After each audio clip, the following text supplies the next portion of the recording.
Olá, muito boa noite para todo mundo. Mesmo sendo data de recolhimento e guarda, a comitiva do Terra Viva DBO na TV, tendo o compromisso de entregar uma boiada na Fazenda da Ramada, pediu a devida licença e seguiu com o mestiço na estrada. E estando agora o serviço terminado, a peonada está sendo chamada para se abancar na roda da fogueira e fazer o balanço da empreitada, começando esta função com a recitação da nossa prosa brideira do dia. Tem coisa que a gente resolve na hora e o serviço com mestiço segue em frente. Mas quando a solução demora e a lida fica empatada, para não ficar cozinhando a boiada na estrada, o jeito é pedir a ajuda de um especialista. E se for alguma questão a respeito de qual é a combinação mais indicada para garantir o melhor resultado na reprodução, o companheiro e a companheira boiadeiros podem fazer a perguntação diretamente para um especialista, participando aqui da nossa sessão Raças e Cruzamentos com o zootecnista Alexandre Zadra.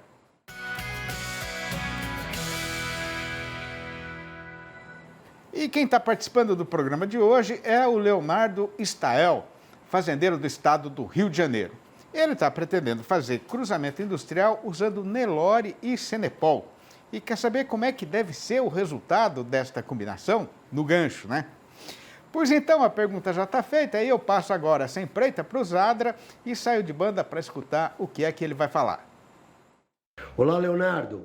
Então a gente divide em dois as respostas para você. Primeiro que a gente tem que saber se você vai fazer cruzamento a campo ou inseminação, como você pergunta. A campo, a gente quando quer fazer cruzamento com 100% de heterose, a gente tem que usar um taurino adaptado, ok? Com 100% de heterose. A gente pensa num taurino, para a gente ter heterose com Nelore. Portanto, europeu não vai a campo aí no calor seu. A gente pensa então num adaptado, como Caracu, Bonsmar e Senepol. O Senepol vai muito bem porque ele é tropical e de menor porte. Ele ou o Bonsmar são de menor porte, eles casam muito bem com o Nelore, tal qual o Angus, quando a gente vai falar em inseminação artificial. Então, para monta natural, primeira opção, Senepol, segunda opção, Bonsmar. Se você tiver Caracu aí perto, também vai bem.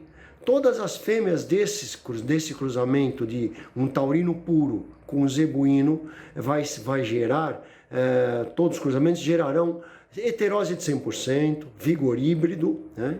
Ou seja, as fêmeas F1 desse cruzamento serão muito boas. Recomendo que você as aproveite usando depois para monta natural aí raças bimestiças como Brangus, Brafor, Canchim, Santa Gertrudes, Sim Brasil nas F1 que você tem aí que você terá quando você cruzar esses taurinos adaptados com a sua Nelore.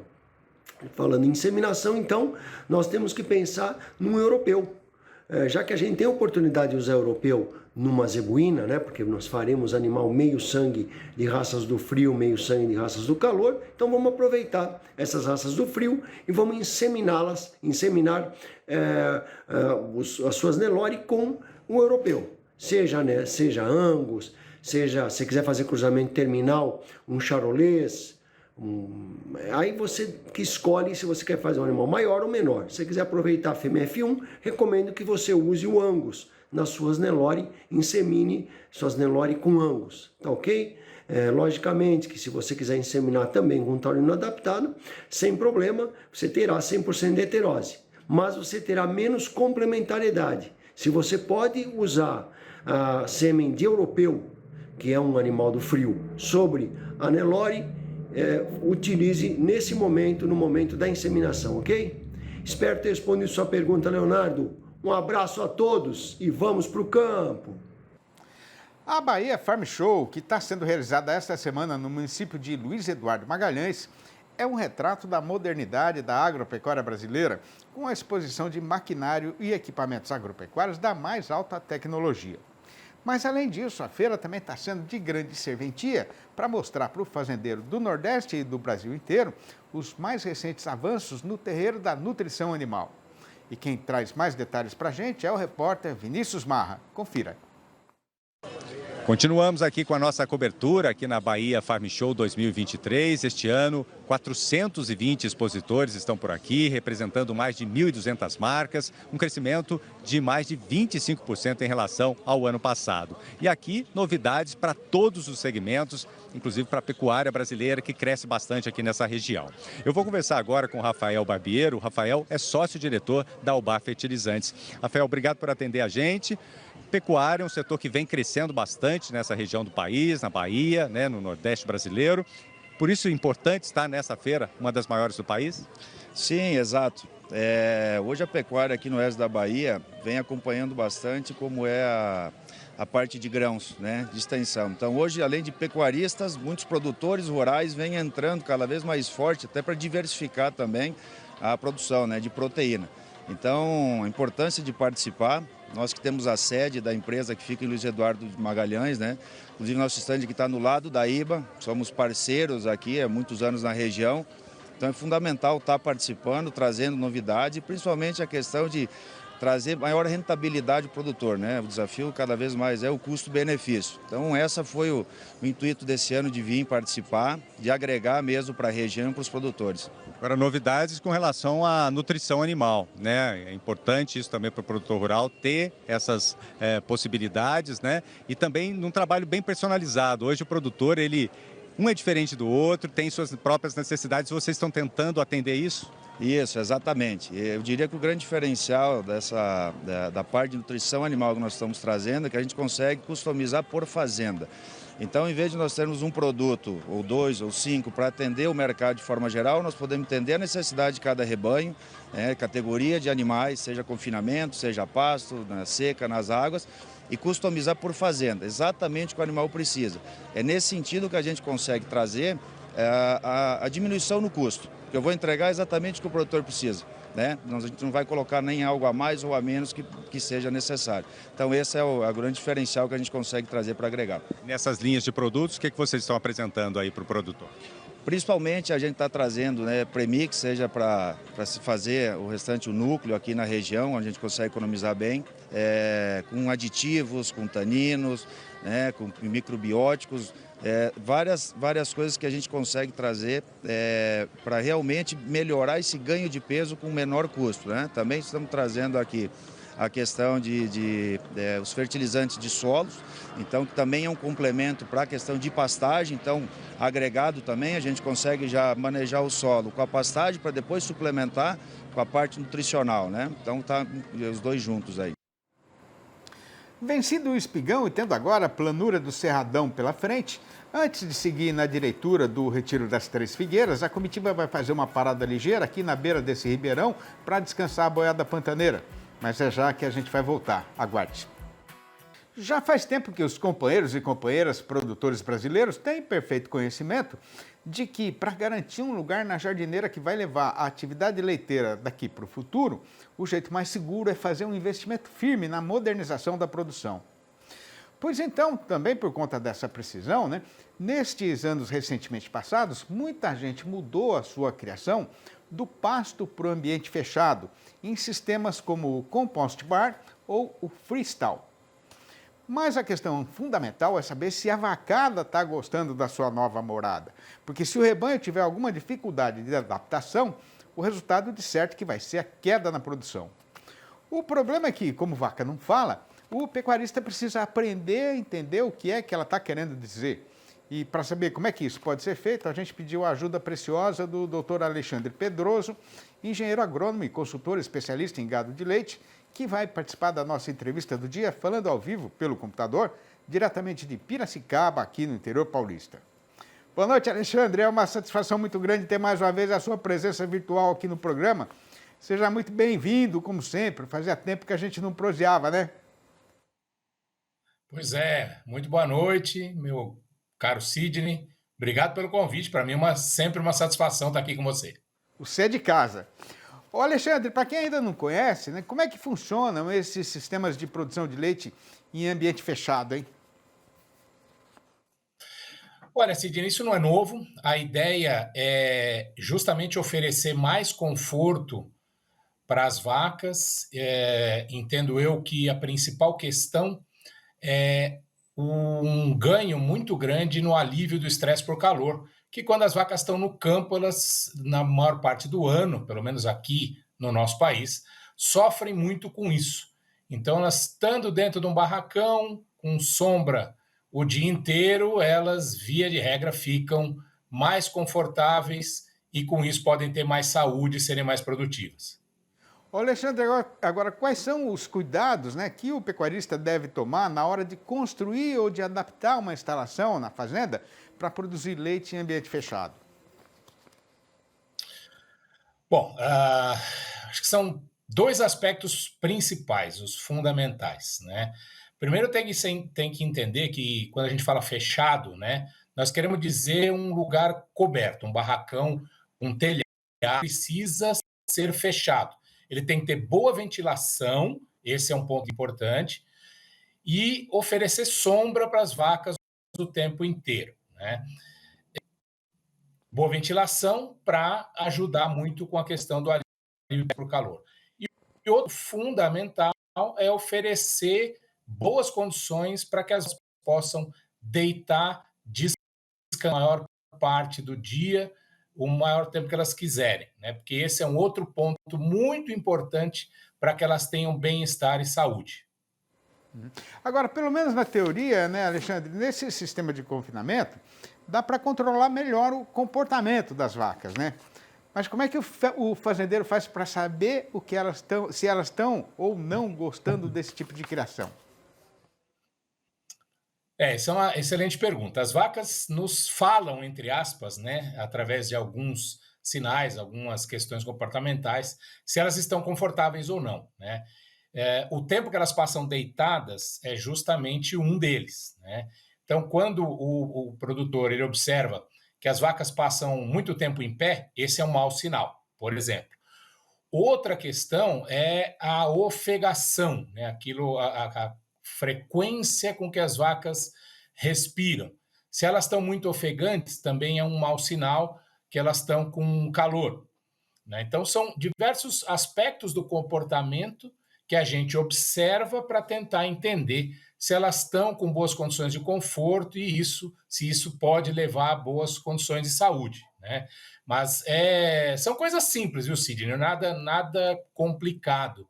Eu acho que esses dois aspectos que eu citei talvez sejam os mais relevantes: o tempo que elas passam deitadas e essa questão da ofegação, indicando um possível estresse por calor.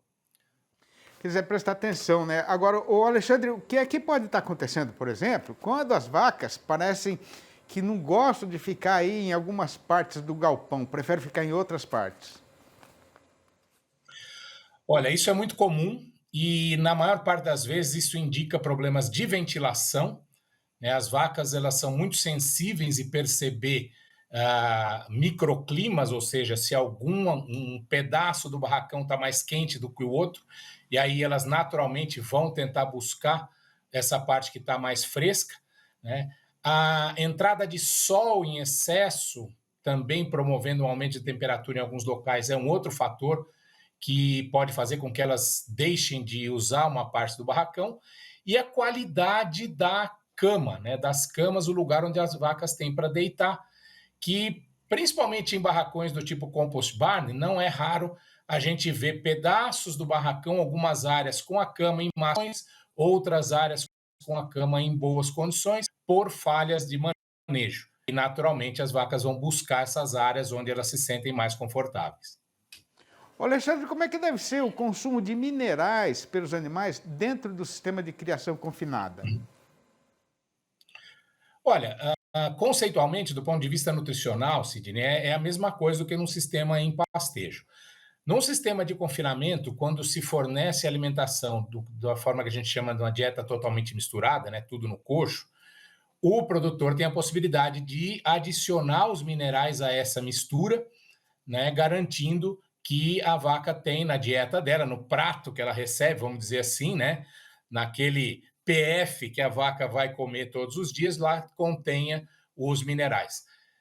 Também é possível, mesmo nos barracões de confinamento, posicionar em pontos estratégicos alguns saleiros para dar alguma complementação de mistura mineral. Mas, se essa dieta for muito bem feita, bem formulada, e o manejo da alimentação for bom, a vaca vai ter todos os minerais que ela precisa nessa dieta no coxo.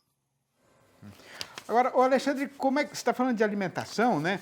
Como é que o pecuarista faz, né, para saber se a vaca está se alimentando da maneira certa e na quantidade certa? Outra pergunta boa, né? E esse é um ponto em que eu entendo que ter as vacas em barracões facilita essa tarefa, porque ele pode observar o coxo todos os dias, fazer o que a gente chama de manejo do coxo, né? As vacas, elas têm que comer aquilo que elas quiserem, né? Elas vão comer na medida da sua necessidade para o seu nível de produção. Então ele tem que garantir que não falte comida em nenhum momento do dia, né? Tem que ter essa observação para que não surja a situação de coxo rapado, como a gente chama, que é aquele prato limpo, né? E fazer essa observação diária, né, pelo menos uma vez por dia, para observar se tem sobra adequada, né? Um pouquinho de sobra, a gente fala 3 a 5% do que foi ofertado, garantindo que a vaca comeu, as vacas, né, comeram tudo o que elas quiseram, é importantíssimo. Se ele nota falta de comida, no dia seguinte tem que aumentar um pouquinho a oferta, né? E fazendo esse ajuste diariamente. Entendi. Muito bem.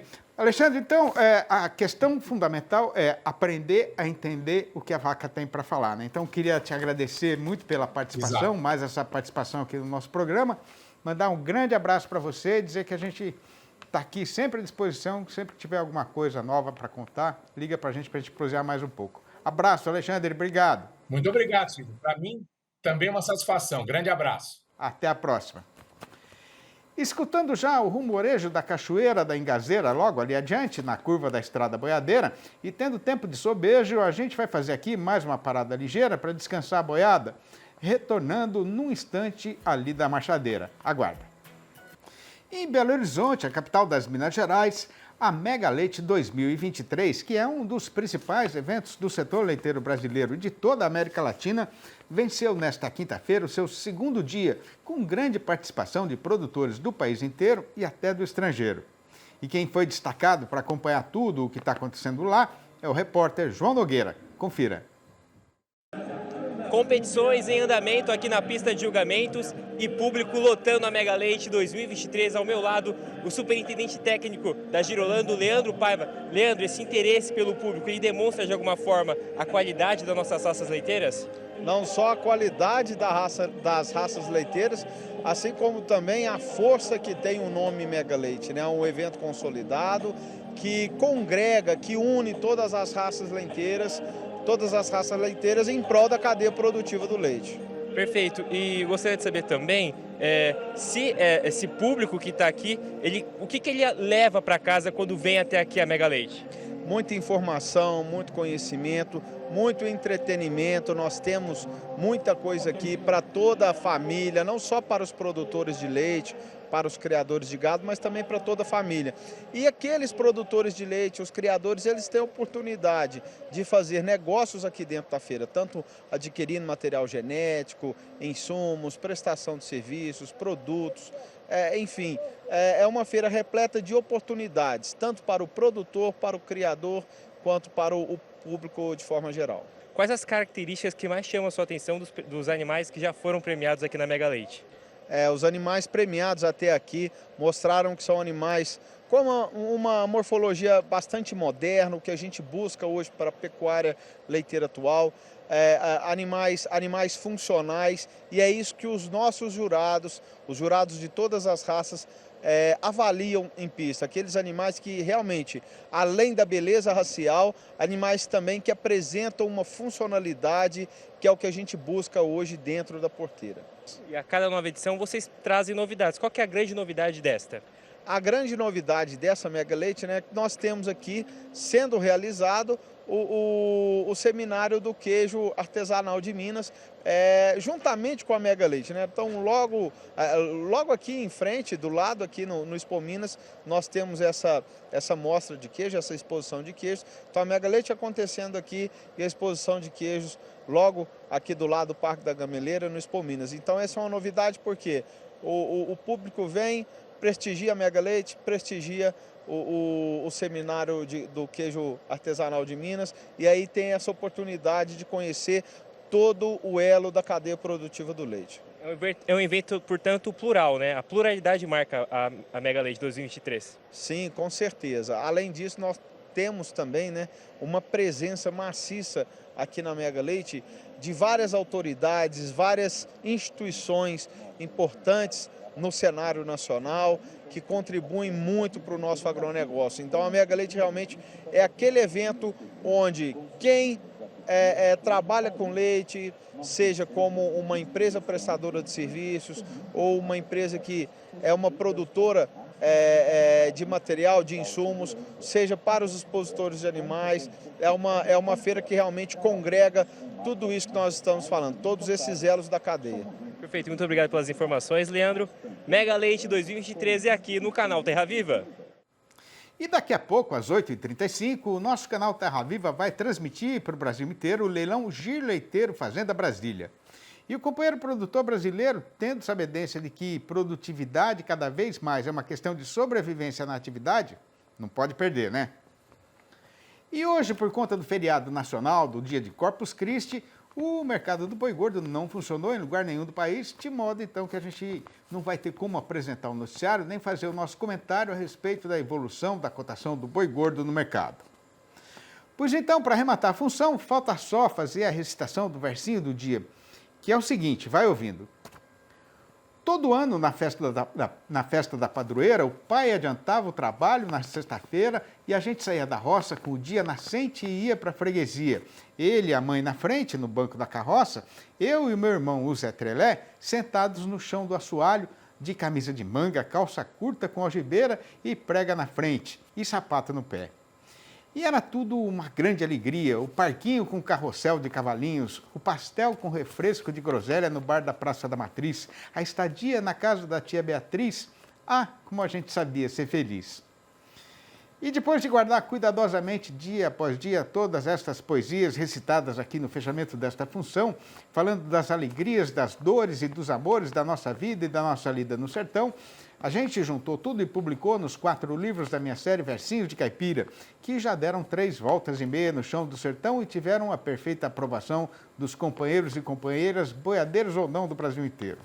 Se por acaso tiver aí na frente da televisão alguém que ainda não leu e quiser saber como fazer para comprar um exemplar ou logo a coleção inteira, faça o favor de ligar para mim mesmo, no meu telefone celular, que é o 11 98 224 1807. Repetindo, 11 98 224 1807. Ou mandar um e-mail para sidneymastico@uol.com.br ou ainda achar meu nome lá no Facebook. E levando no coração uma grande satisfação por ter passado essas horas prazerosas na distinta companhia dos amigos e das amigas desta freguesia, a gente vai terminando esta prosa e fazendo a retirada, mas já fica combinada uma nova apresentação do Terra Viva DBO na TV para amanhã, às 6h30 da manhã e às 7h25 da noite. Um abraço para todo mundo e até lá então.